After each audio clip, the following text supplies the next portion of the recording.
Mengenai berita viral, konten kreator menjadi korban pungutan liar di BKB. Wali Kota Palembang tegaskan jika pelaku sudah tertangkap. Mengantisipasi terjadinya pungli kembali, pemerintah Kota Palembang akan melakukan MOU dengan pihak kepolisian dan TNI. Tadi parkiran di depan, Parkiran di depan beda. Oh, kamu udah bayar situ? Udah. Ini 5.000 ya? Iya. 5.000? Oh, gini aja Pak, maaf. Kamu udah bayar depan 5.000 kan? 5.000. Viral di media sosial, seorang konten kreator otomotif menjadi korban pungutan liar pungli di kawasan Benteng Kota Besar BKB dan mencoreng nama baik Kota Palembang. Merespon peristiwa tersebut, Wali Kota Palembang Ratu Dewa yang ditemui pada Senin 28 Juli 2025 langsung mengambil langkah tegas.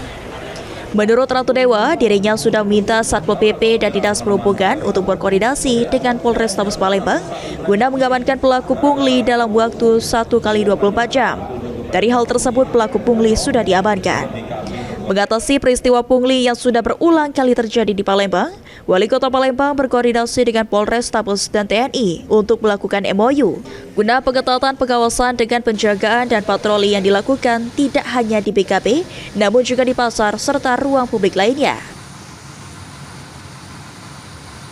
Kemarin saya kasih waktu 1x24 jam untuk menangkap orang karena menyangkut citra Kota Palembang. Alhamdulillah dengan begitu cepat, baik dari Pol PP dan juga perhubungan koordinasi dengan pihak Polrestabes sudah tertangkap.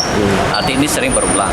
Maka dalam waktu dekat saya sudah koordinasi dengan Pak Kapolrestabes dan juga dari TNI.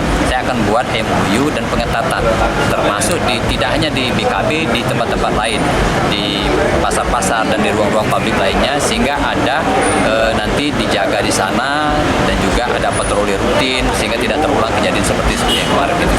Sandi Pratama, PAL TV.